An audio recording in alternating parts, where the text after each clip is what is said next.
Is this your first time online, It's my Michelle? very first time on a Snapchat. Is that what you call it? Snapchat? Oh my God. This is what life is like online.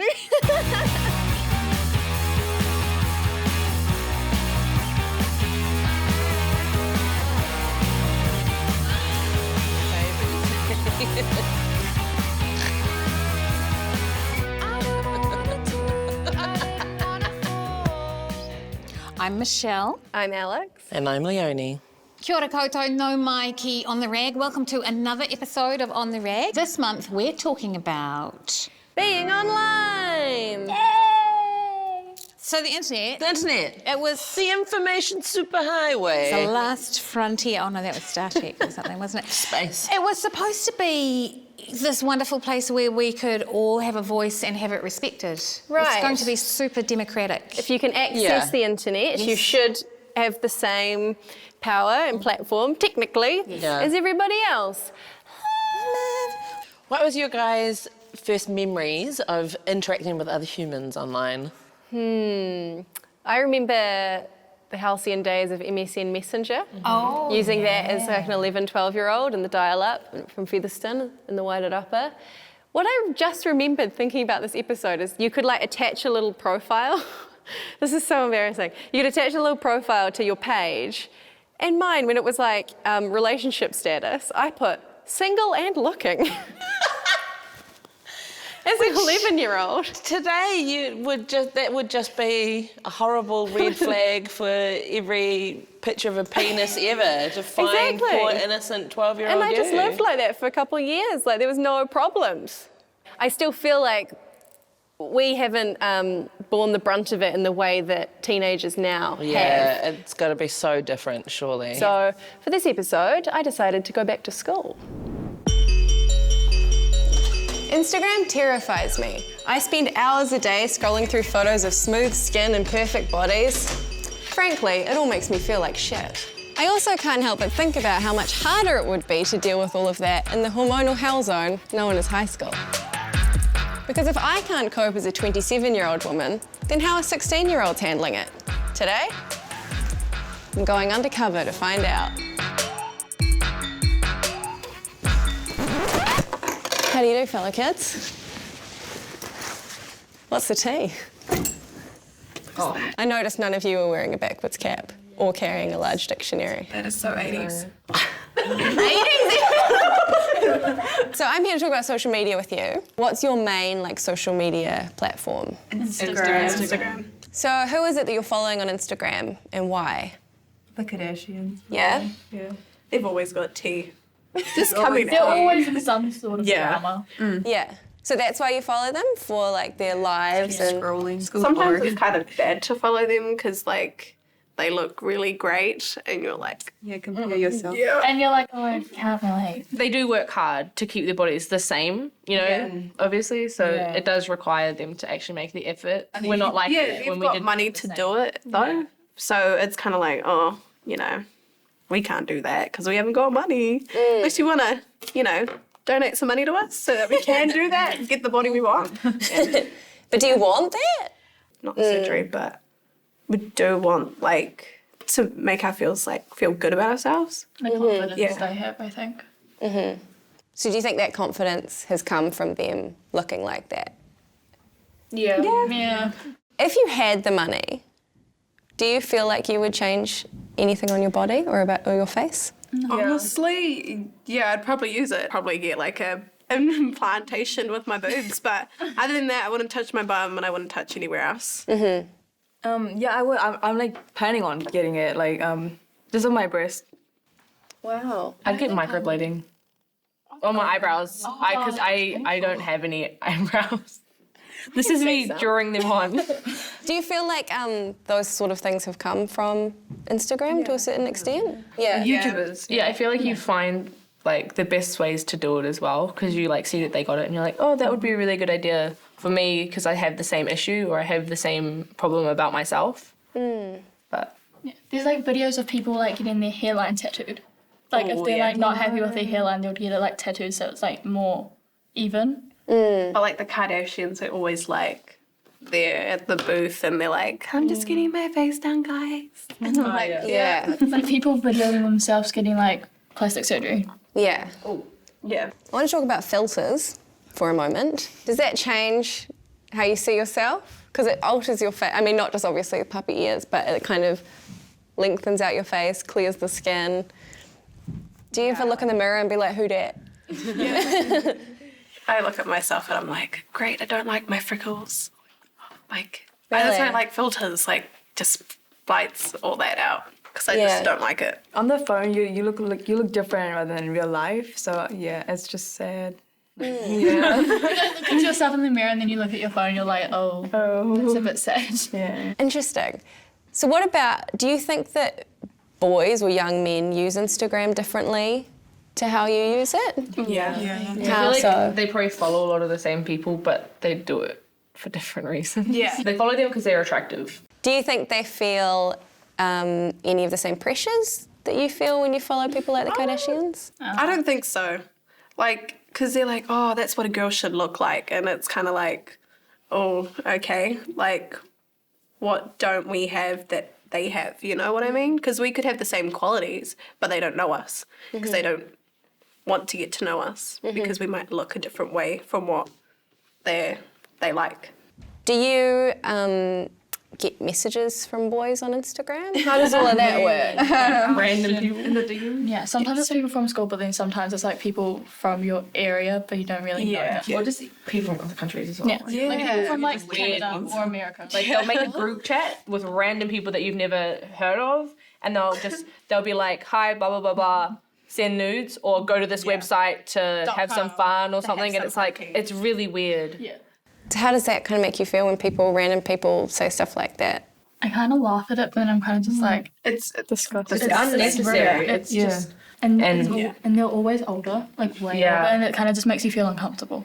exactly. it's just common now that you get random messages and you just kind of write it off as just like oh, it doesn't matter, like just don't reply, just block the person and move on, like because it's common. So you don't kind of tell anyone, like there's nowhere to sort of complain about that sort of stuff? I don't think we feel like we have to, or like because they haven't really done anything, you know, and it's like we don't feel like it's our place to be like, oh, they were doing this stuff, like they were harassing me, because they weren't, they were just asking.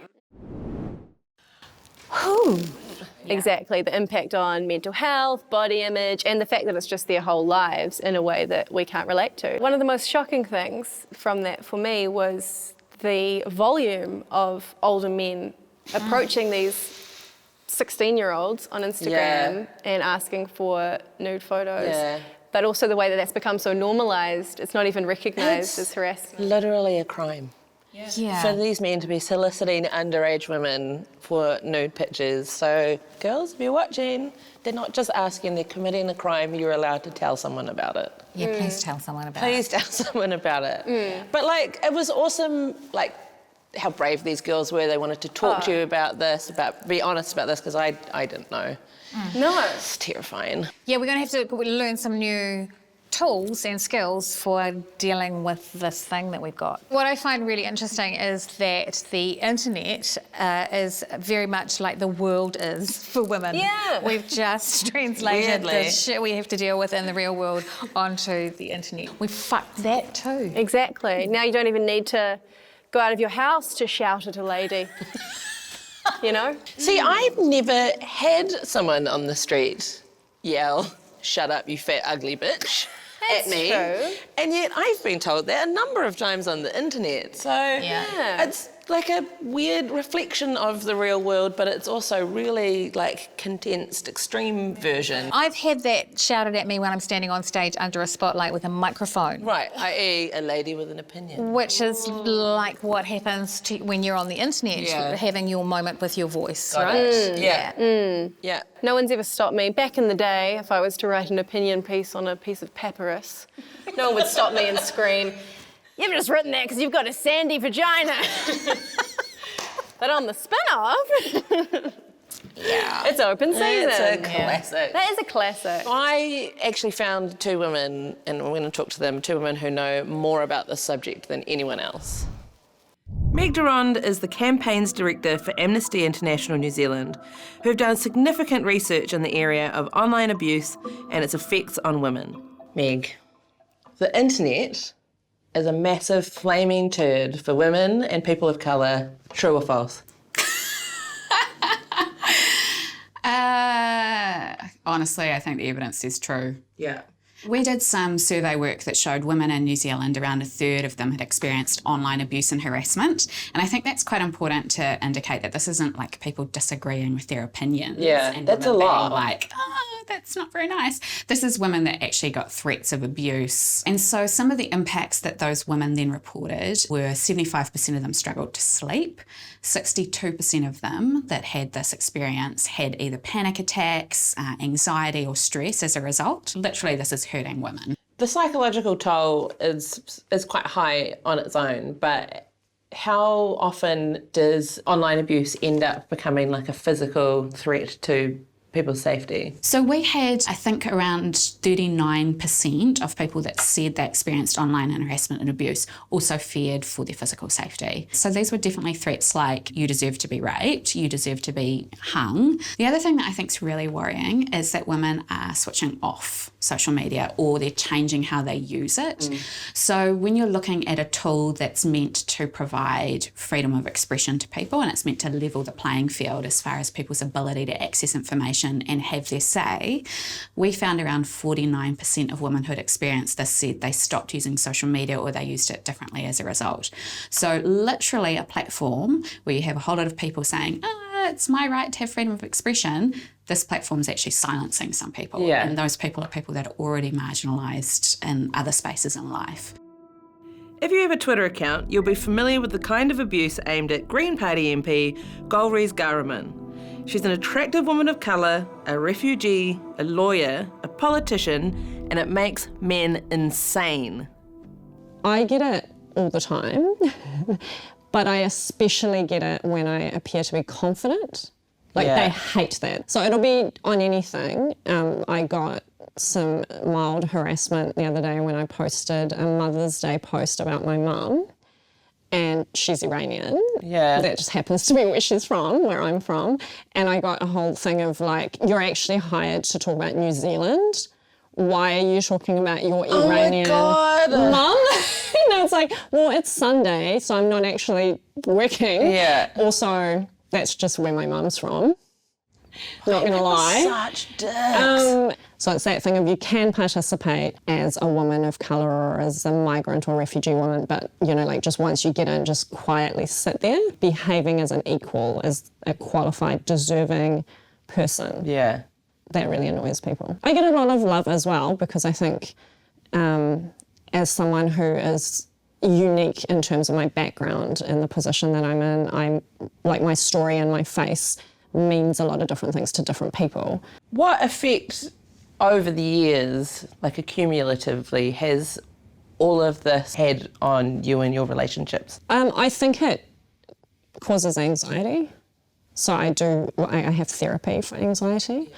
And I think for me, you know, it's probably started with giving me quite a strong dose of imposter syndrome. You are different, and underlying that is that you may be less deserving.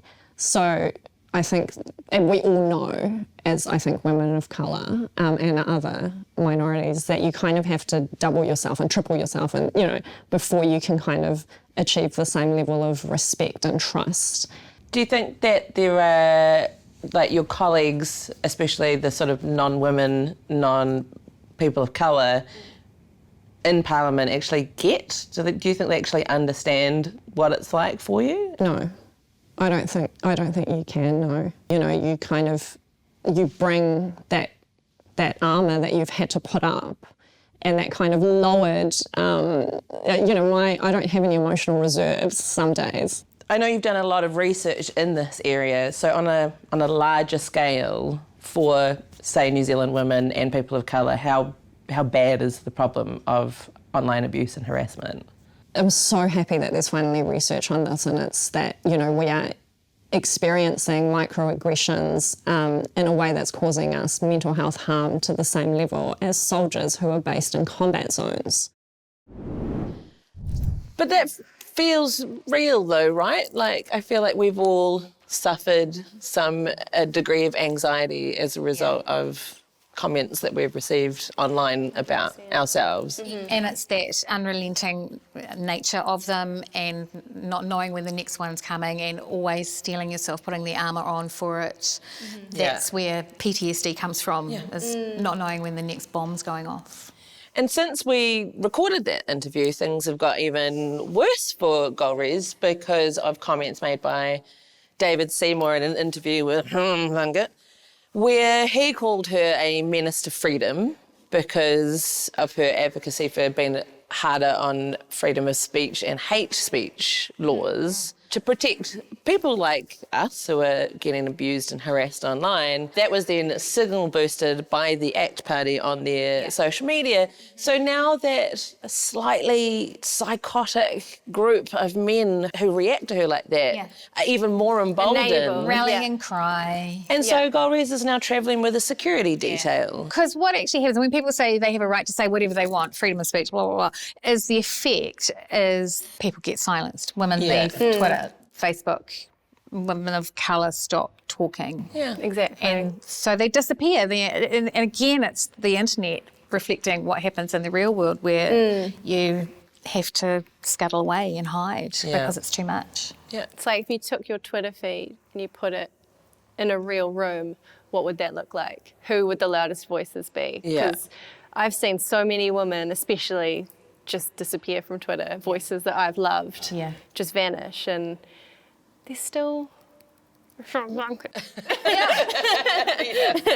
And people like that who fill that space, you know, and just kind of grow like a goldfish in a disgusting pond. A disgusting pond. Well, there are good sides as well, right? Yeah. We don't want to get too bogged down in the negative. No. I've been trying to take some tips on, like you were saying, about if you filled a room with your online sort of world, what would it look like? Yeah. Someone once told me you should curate your Instagram like you're the editor of a magazine of everything you'd ever want to see. That's and that's cool. quite good advice. Yeah. I find it sort of difficult. It's like, yes, there's all these shits, but then on the other hand, you get to like connect with the most incredible people you would never come across otherwise. I made a friend on Twitter. I met an amazing writer, a trans woman called Caitlin Spice. We conversed on the Twitter machine.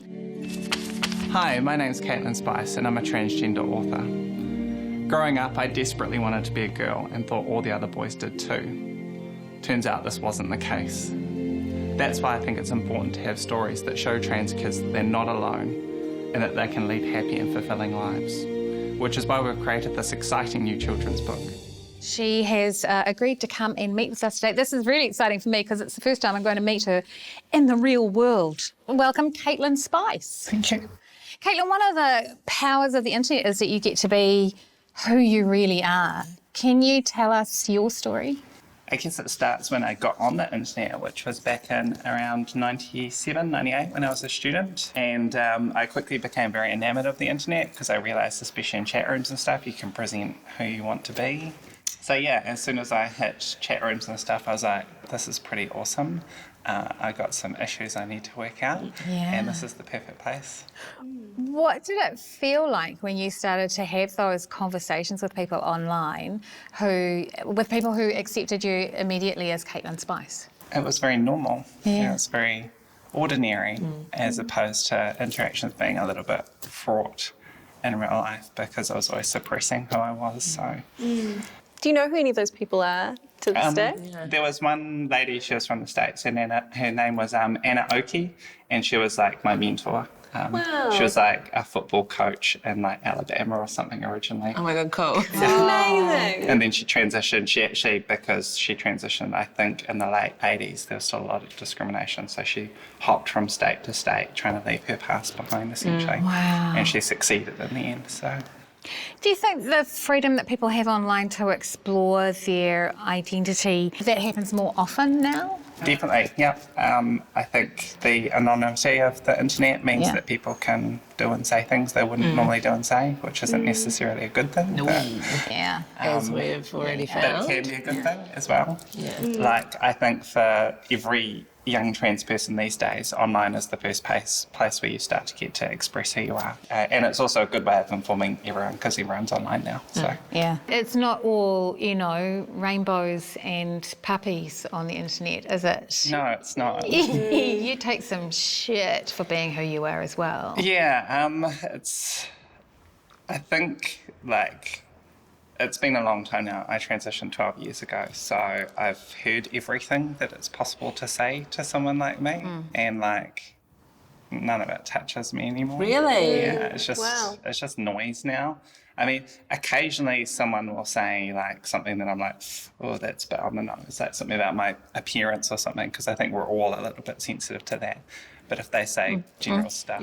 But also, if you're going to be out here insulting someone's appearance, and you've obviously lost control of your argument. Yeah. Like I had someone say obvious man eyebrows, and I'm like, I actually culture my eyebrows this way because this is, a look. This is the actual trend right now, everybody. I want to ask you, which part of being a woman sucks the most?